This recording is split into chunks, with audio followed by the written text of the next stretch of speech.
Alors bonjour tout le monde, bienvenue au scanner. Je vous laisse entrer.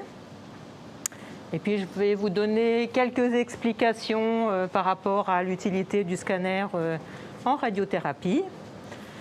Donc comme vous voyez, c'est un scanner qui ressemble à un scanner de radiodiagnostic. Il a les mêmes caractéristiques techniques. La seule différence qu'on peut lui trouver, c'est que l'anneau est bien plus grand que celui d'un scanner de diagnostic. Alors pourquoi ? Vous avez plus ou moins la réponse avec les accessoires qui sont sur la table. C'est qu'on a besoin d'utiliser des moyens de contention suivant la localisation de traitement qu'on va faire. Et du coup, ça prend de la place sur la table, en imaginant évidemment quand il y a le patient en plus, d'où la nécessité d'avoir un anneau plus grand qu'en diagnostic. Alors, comme vous avez entendu aussi à la présentation, toutes les personnes qui vont avoir de la radiothérapie auront un scanner. On est obligé, on doit l'utiliser pour planifier les doses de rayons. On ne peut pas utiliser justement un scanner diagnostique parce qu'on a besoin que ce soit fait en position de traitement. Donc je vais vous expliquer en quoi consistent les positions de traitement. Et puis comme vous voyez on a une table qui est dédiée à la radiothérapie. Cette table qui est là, c'est exactement la même que l'on trouvera aux machines de traitement, avec vous voyez, des indexations qui nous permettent de fixer les positions qu'auront les patients pour le traitement. Donc tout ça, on rentrera tout ça dans le dossier du patient, et ce qui nous permet de réinstaller le patient exactement de la même manière qu'ici. Alors, cette étape, elle est très importante parce que la réalisation et la bonne réalisation du traitement se fera de manière correcte si le positionnement a été bien fait. Ça nous arrive des patients qui n'ont pas tout compris ou à qui ils n'ont pas toutes les connectivités. On a du coup un traitement qui est de moyenne qualité. Donc on prend beaucoup de temps à préparer cette séance. Nous, on compte 1h15 par patient, en donnant toutes les explications nécessaires, en expliquant pourquoi on va utiliser une position plutôt qu'une autre. Et notre but, c'est d'avoir une bonne position de traitement pour le côté technique, donc qui nous concerne nous, mais aussi on veut que le patient soit installé de manière plus ou moins confortable. Je dis bien plus ou moins parce que voilà, c'est pas très confortable, pour que le patient ne bouge pas pendant son traitement parce qu'il est immobilisé sur une table de traitement pendant au moins 15 minutes quand c'est l'accélérateur classique. Et si c'est à l'IRM LINAC, ce sera encore plus long, donc il faut qu'il soit installé correctement. Donc voilà, on va expliquer beaucoup de choses aux patients et puis on va définir la position définitive de traitement. Par exemple, ce support qui est ici, c'est un support qu'on utilise pour tous les traitements qui seront localisés dans la partie thoracique. Donc les patients, ils auront les bras en haut, avec les coudes et les poignets là-haut, et puis ils devront maintenir cette position avec ça sous les genoux. Pour les abdomens et pelvis, on leur maintient les pieds dans une position stricte parce qu'on ne veut pas que le bassin bouge. Tout ça, c'est dans le but de vraiment immobiliser le patient et lui permettre d'avoir un traitement de haute qualité. Et puis on est amené à faire pour tout ce qui est traitement ORL ou crâne, des masques comme ceci,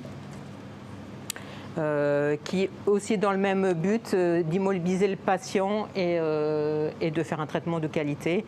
Parce que quand on traite la sphère ORL ou le crâne, il y a la moelle épinière qui est pas loin, il y a les yeux, il y a le nerf optique, enfin il y a beaucoup de structures qu'on veut absolument éviter. Et si le patient bouge, on risque de faire des bêtises.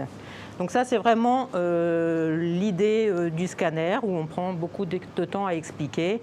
On peut aussi, comme en radiologie, faire des injections de produits de contraste pour voir les organes d'une certaine manière.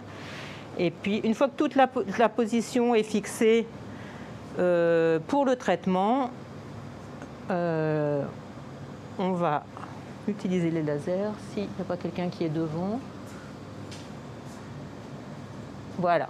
On utilise ces lasers qu'on va positionner sur des marques qu'on aura fait. Alors ici, vous voyez, sur le masque, on fait des croix au feutre.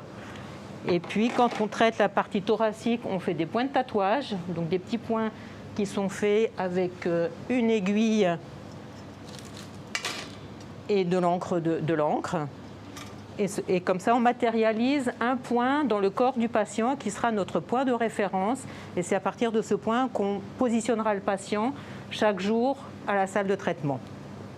Donc ça, c'est hyper important. Donc une fois que tout est programmé, on fait les images de scanner et on utilisera ces images de scanner pour le traitement. Il y a encore une chose que je ne vous ai pas expliquée. Zora vous a dit 2 mots sur le gating.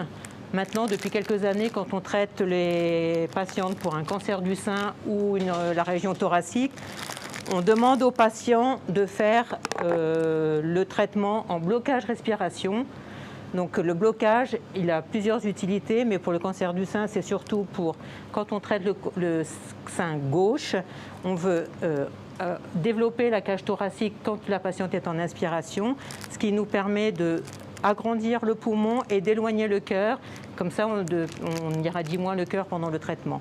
Donc le système, il est tout simple, hein.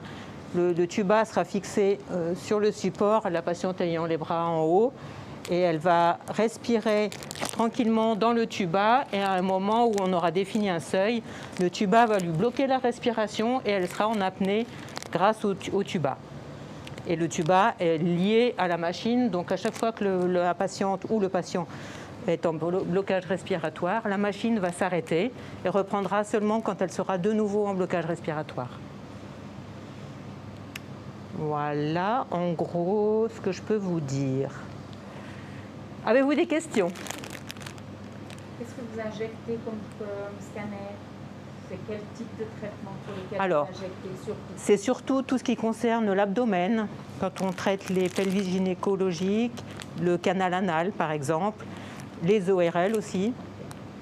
En gros, c'est à peu près tout. Le poumon de temps en temps aussi. Ça nous arrive. Et du coup, quand on fait un scanner injecté, on fait toujours un scanner natif, donc sans un produit de contraste, et un scanner injecté, parce qu'on ne peut pas calculer les doses sur un scanner injecté, parce que ça change la densité des tissus. C'est quelqu'un qui connaît le domaine. Ouais, mais je vous reconnais. Oui? Est-ce que tu peux dire combien de fois la patiente doit faire ce blocage respiratoire et combien de temps ça dure? Alors, ça, c'est un entraînement qui est super long à faire. On doit vraiment faire un coaching avec les patients. Donc, on leur explique le système, on les fait essayer et après, on définit avec la patiente ou le patient la durée de l'apnée et le seuil à laquelle elles vont être en blocage. Donc, en fait, on fait faire des exercices. On leur fait essayer déjà le tuba. On les fait respirer normalement et après 5 fois, on leur fait faire une inspiration maximale.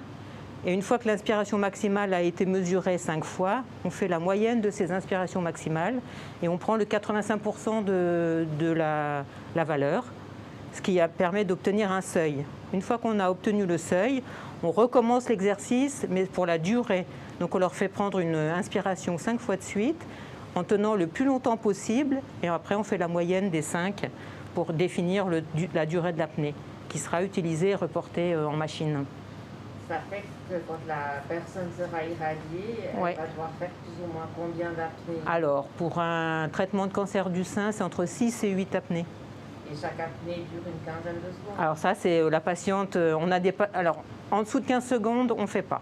Si on voit que la patiente n'y arrive pas, on arrête. On essaye les exercices. Si ça ne marche pas, on arrête parce qu'après, ça va être trop compliqué au traitement et puis ça donne des stress énormes pour les patientes. Donc quand on voit que la patiente elle est très stressée et qu'elle n'y arrive pas, on n'insiste pas en leur expliquant bien que le traitement il peut être fait quand même en respiration libre parce qu'on le faisait avant et on faisait des traitements de qualité. C'est un plus, mais si elles n'y arrivent pas, on ne le fait pas.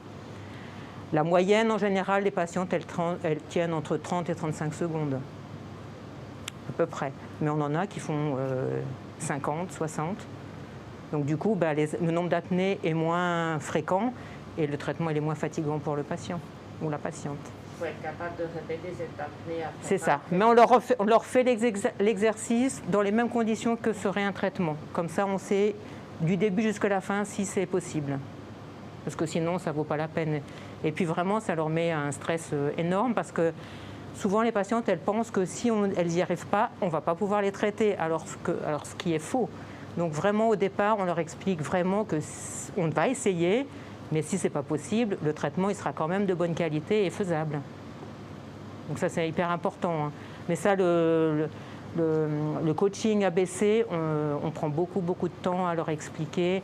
Et c'est là où, en fait, on y arrive ou on n'y arrive pas. Parce que si c'est fait à la va-vite, alors c'est l'échec complet en traitement et le stress complet pour la patiente. Donc personne n'est gagnant dans l'histoire. Donc l'important, c'est vraiment d'expliquer et dans le détail. Et surtout, pas leur mettre la pression en disant mais si vous n'y arrivez pas, on fera le traitement et il sera bien. Donc ça, c'est vraiment avec l'expérience qu'on a appris à faire ce coaching. Oui. Donc quand elle vient la première fois au scanner, elle n'aura pas fait d'exercice à la maison avant ou par Alors, respiration? quand il y a la consultation médicale, on distribue une brochure, on a un petit peu expliqué toutes les étapes et en quoi consistait le système. Donc déjà, elles se familiarisent un petit peu avec le matériel. Mais quand elles viennent au scanner, elles n'ont pas eu du tout d'exercice avant, mais elles savent un peu en quoi ça consiste. Elles ont déjà eu l'information? Elles ont eu l'information. Normalement, on leur a expliqué justement que si ce n'est pas possible, ce n'est pas dramatique. Mais souvent, les patientes, il faut leur répéter plusieurs fois pour qu'elles intègrent l'information. Donc, on prend beaucoup de temps pour ça.